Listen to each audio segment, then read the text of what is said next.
Como já tenho partilhado alguns pensamentos convosco na ceia do Senhor, eu tenho estado a ler, a meditar no livro de Juízes, e tenho de facto sido abençoado com alguns pensamentos, e eu tenho partilhado alguns convosco na ceia do Senhor. Mas ao ler o livro de Juízes, de facto,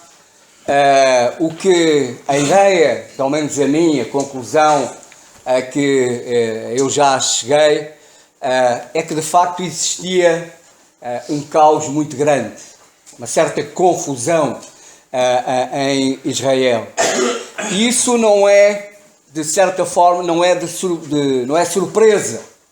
Não é quando nós lemos versículos como este, que eu já tive também a oportunidade de vos ler, em que diz assim: naqueles dias não havia rei em Israel, cada um fazia o que parecia direito aos seus olhos. Quando nós lemos versículos destes, portanto, não é surpresa, não é grande surpresa depois analisarmos e vermos a confusão e o estado em que a nação de Israel se encontrava.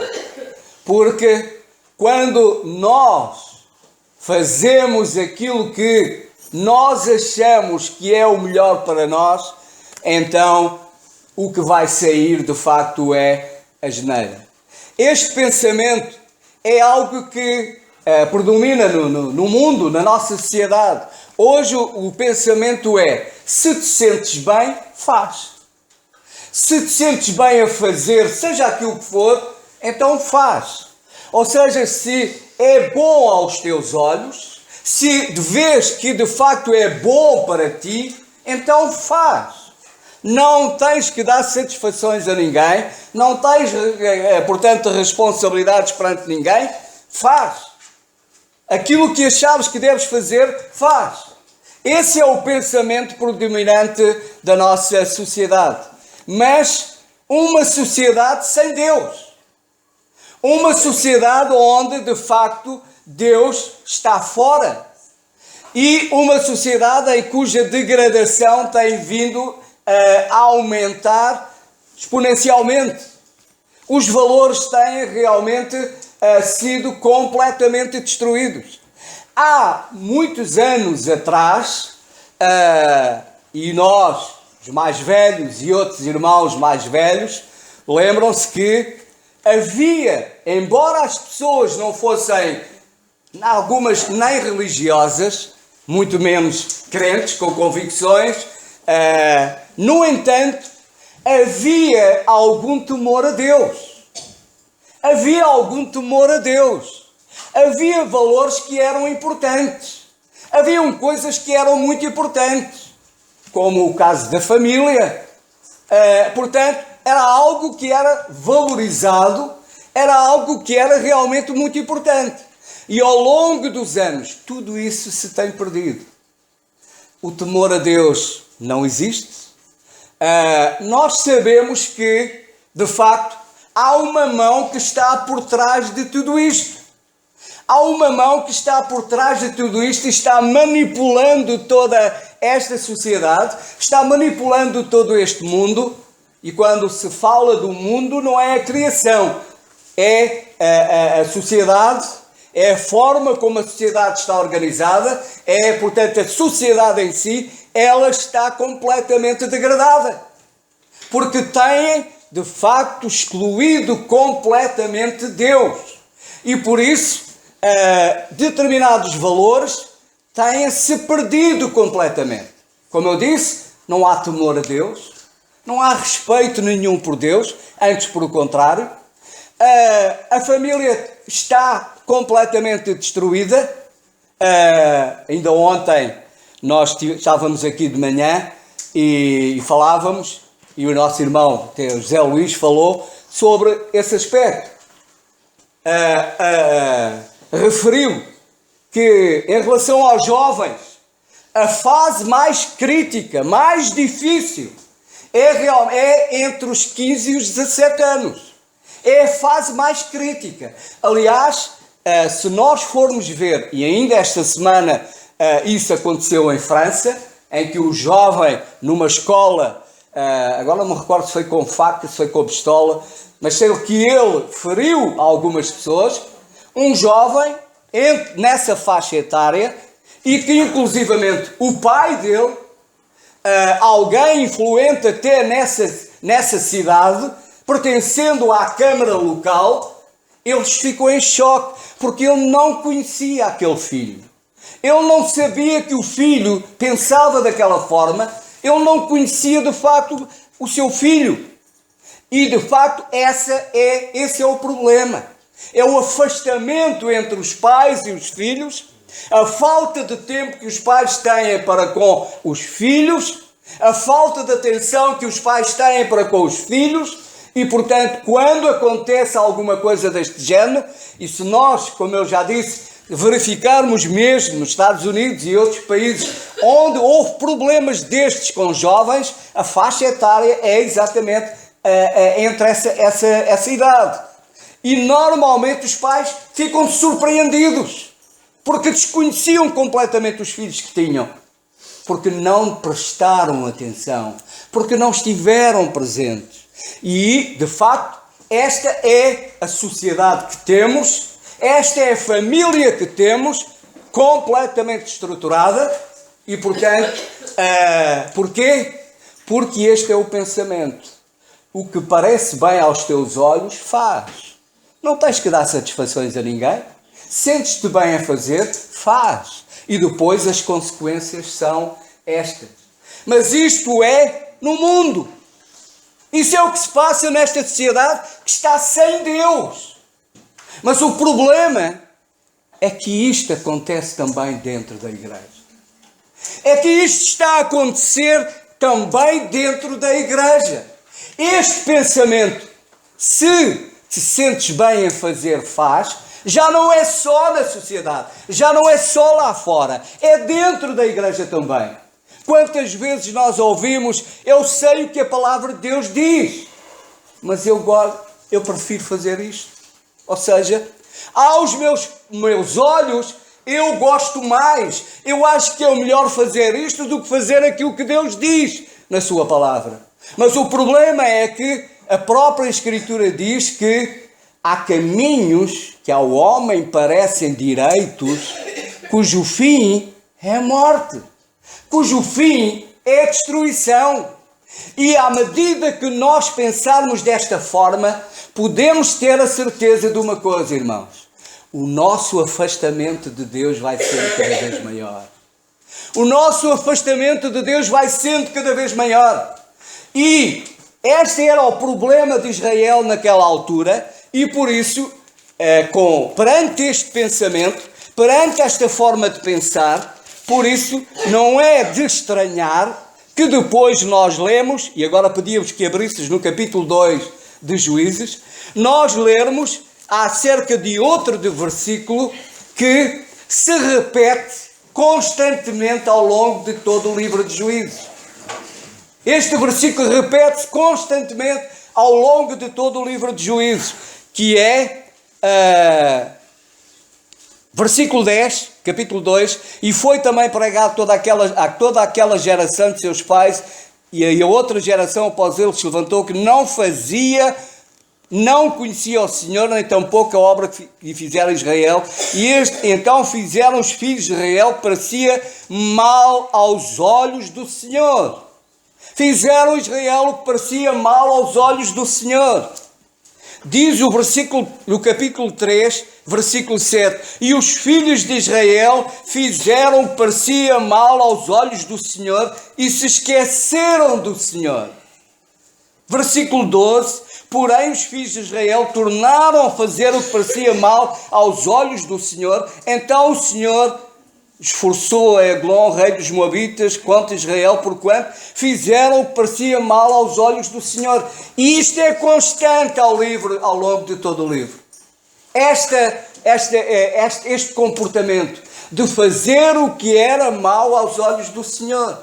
Mas depois de lermos aquele versículo, onde cada um fazia o que parecia bem aos seus próprios olhos, portanto não é de estranhar que este versículo aconteça constantemente. Que isso fosse algo constante. Naquela altura, de facto, como disse o versículo que li há pouco, Israel estava sem rei. Mas a verdade é que não estavam só sem rei. Eles estavam também sem Deus. Eles também estavam sem Deus. E por isso estavam nesta confusão. Porque tinham se afastado de Deus. Não foi Deus que se afastou deles. Não é Deus que se afasta de nós. Somos nós que nos afastamos de Deus. Não é Deus que deixa de olhar para nós. Não é Deus que deixa de facto estar atento a cada um de nós. Somos nós que deixamos de olhar para Deus. Somos nós que deixamos de esperar em Deus. Somos nós que deixamos de valorizar Deus. De valorizar a nossa comunhão com Ele.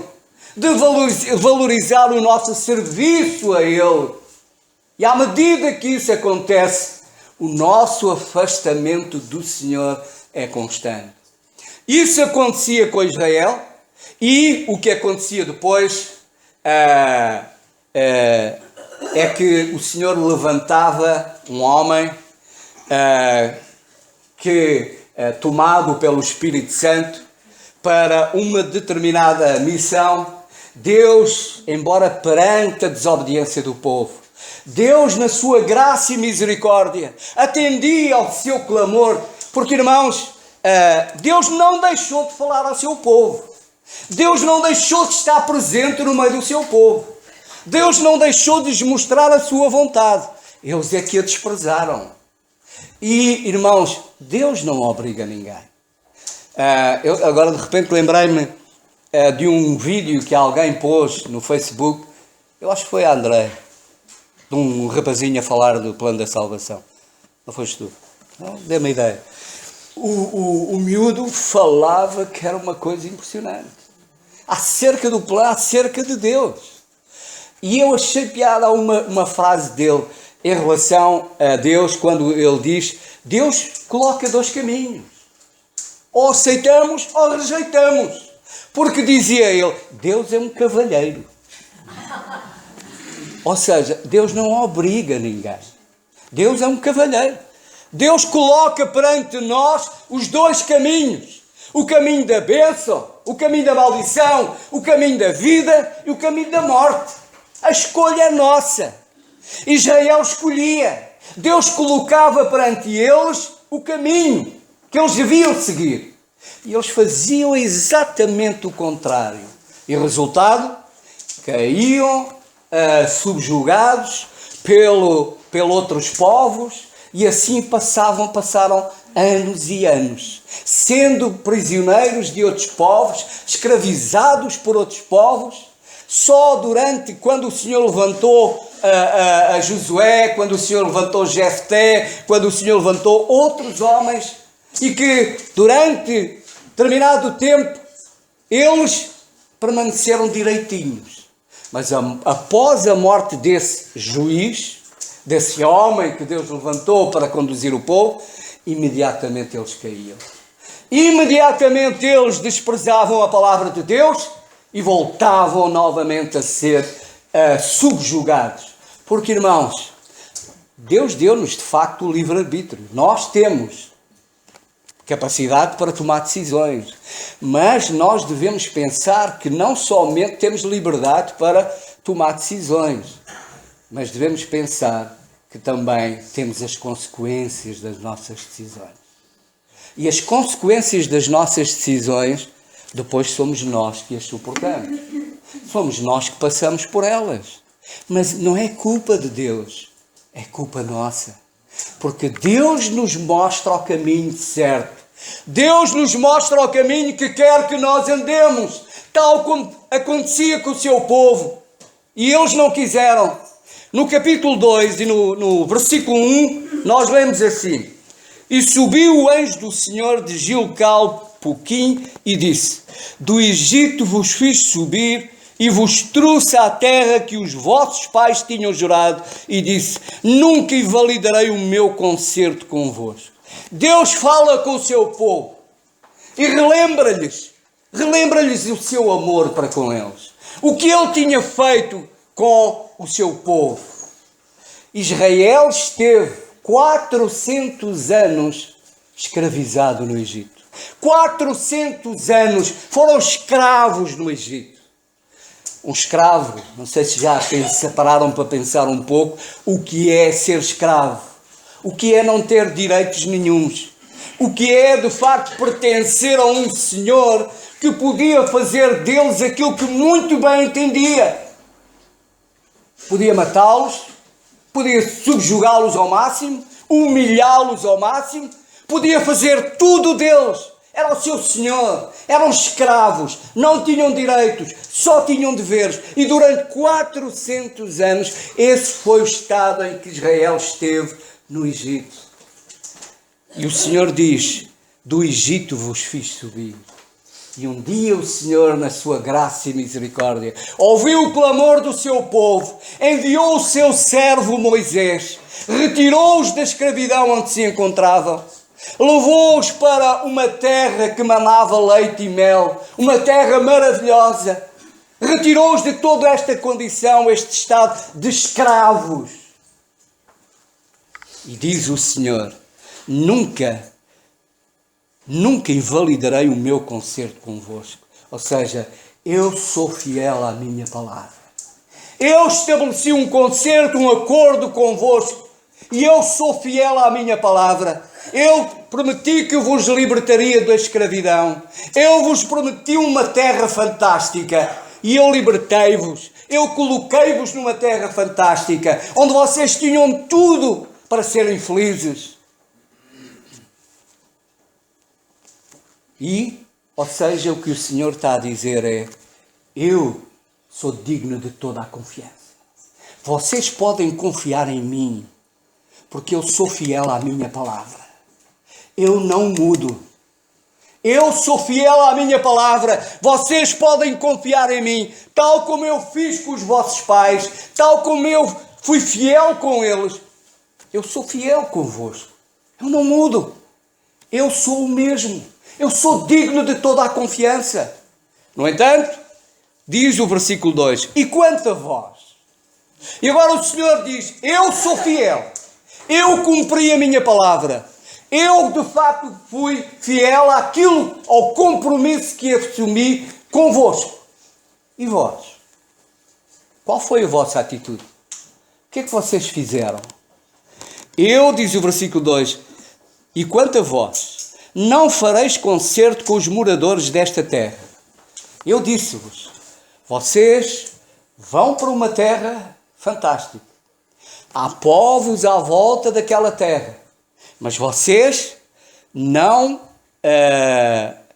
fareis concerto, não vos unireis àqueles povos. Não vos unireis, não tereis comunhão com aqueles povos. Antes derrubareis os seus altares.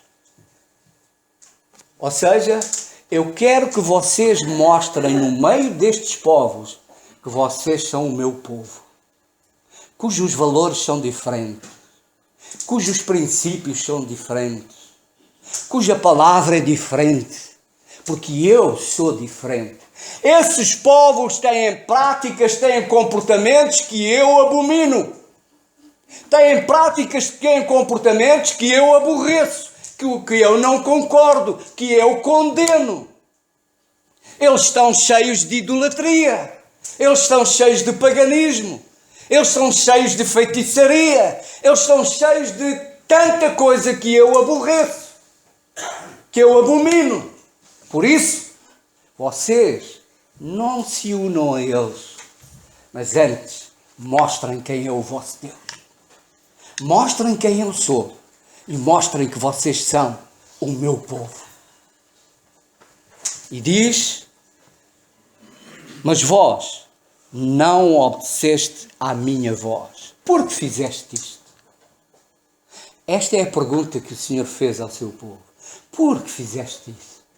Depois daquilo que eu vos fiz, será que eu mereço? Eu mereço que vocês me tratem desta forma? Eu mereço que vocês me desprezem desta forma? Eu mereço que vocês neguem e desprezem a minha palavra? Eu mereço isso? Irmãos, algum de nós aqui considera que é melhor do que o judeu? Algum de nós aqui acha que é superior?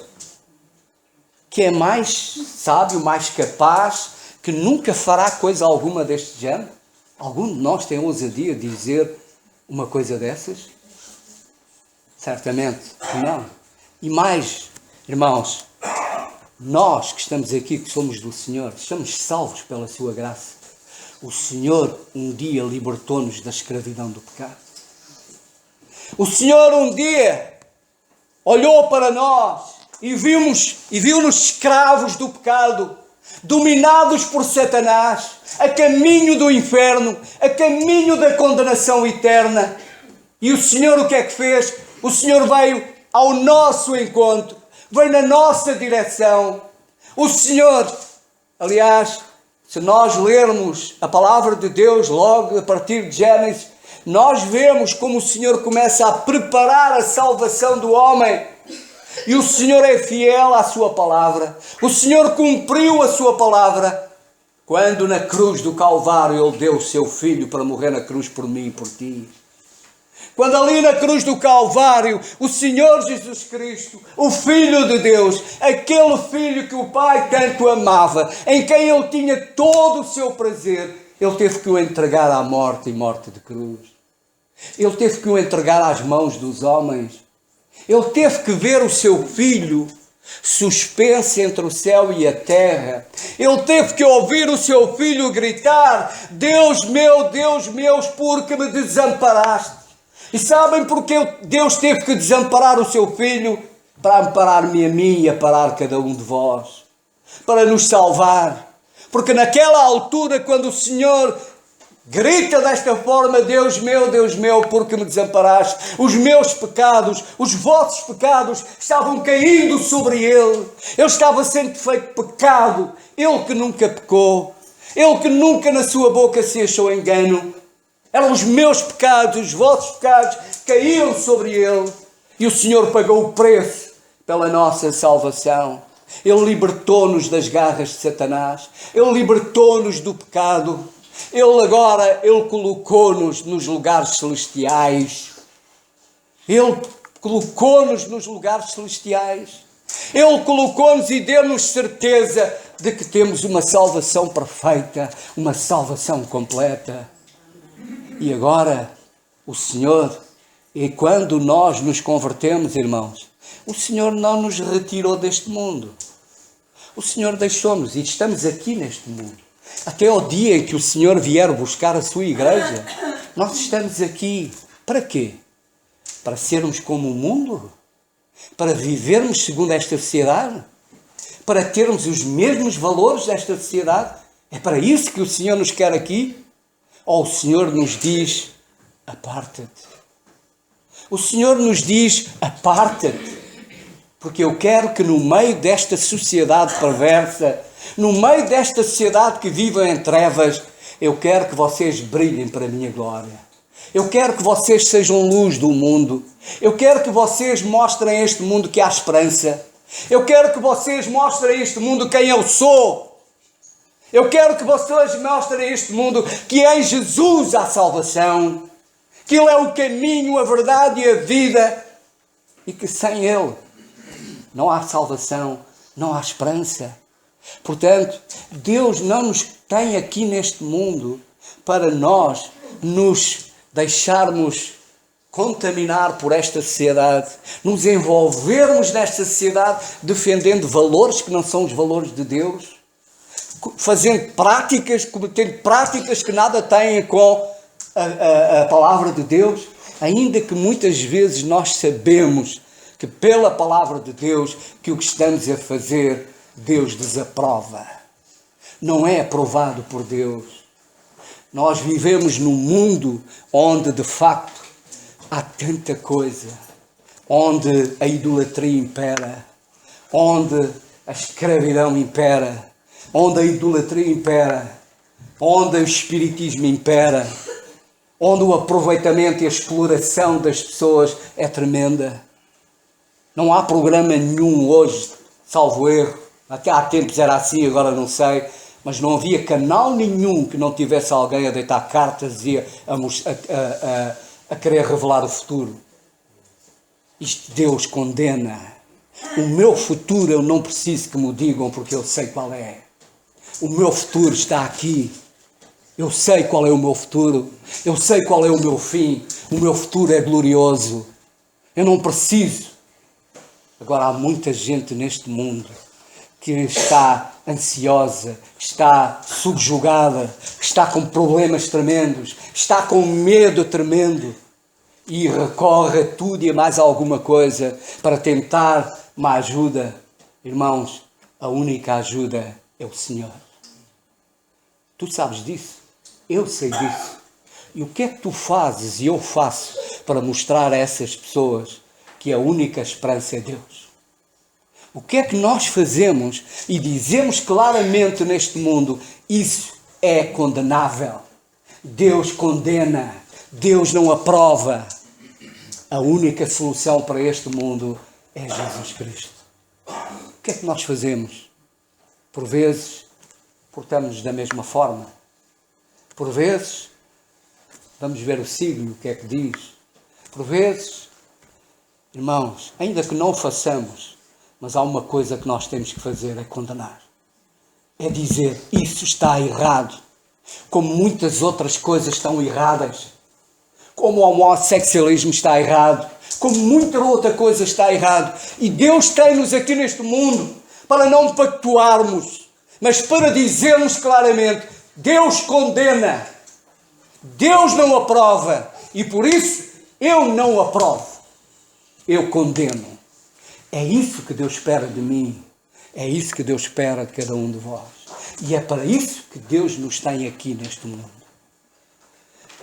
Eu não sei o que é que cada um de vós faz. Eu sei é que Israel, quando ouviu estas palavras, diz o versículo 4, e sucedeu que, falando o anjo do Senhor estas palavras a todos os filhos de Israel, o povo levantou a sua voz e chorou. Eu sei o que eles fizeram quando confrontados com a palavra de Deus, quando a sua vida confrontada com a palavra de Deus, a única atitude que quando o Senhor pergunta, por que fazes isto? Ninguém tinha a ousadia de dizer, eu faço isto por aquilo ou por aquilo outro. Não há ousadia de dizer coisa nenhuma. A única coisa que há a dizer, Senhor, eu tenho falhado, eu tenho pecado, eu tenho desobedecido à tua palavra, eu não tenho sido aqui neste mundo aquilo que tu queres que eu seja. É a única forma. Israel chorou, humilhou-se perante o Senhor e reconheceu, não tenho resposta, Senhor. A única coisa que tenho é pedir perdão. Cada um de vós, nós, irmãos, o que é que nós sabemos da vida uns dos outros? Encontramos aqui ao domingo, encontramos outros dias, a vida particular de cada um é que sabe. E eu não tenho que saber. Mas uma coisa é sei, Deus sabe. Deus sabe. E o mais importante não é enganar a mim. O mais importante é tentarmos enganar Deus. Que jamais podemos enganar. Por isso, irmãos, se reconhecemos que de facto não temos sido aqui neste mundo o que Deus quer que nós sejamos, a igreja que Deus quer que nós sejamos, tenhamos a mesma atitude de nos humilharmos perante o Senhor e pedirmos perdão. Humilharmos-nos com sinceridade. Não é humilhar e pedir perdão agora e amanhã estar a fazer a mesma coisa. Isso é estar a brincar com Deus. E com Deus ninguém brinca. Portanto, irmãos, de facto, cada um de nós examina a sua vida, examine-se a si mesmo. Lemos há pouco na ceia do Senhor. Cada um de vós examine-se a si mesmo. Mas eu não vou examinar a minha vida pela vida de cada um de vós. Não. Eu vou examinar a minha vida pela palavra de Deus. E aí, eu vou chegar à conclusão que eu não tenho sido aquilo que Deus quer. E aí só tenho uma atitude a fazer. É dobrar os meus joelhos na presença do Senhor e pedir perdão. para que eu seja, neste mundo, a bênção que Ele quer que eu seja. Não uma maldição. Para que eu seja glória para o seu nome que Ele merece. Que eu seja a glória para o seu nome que Ele merece.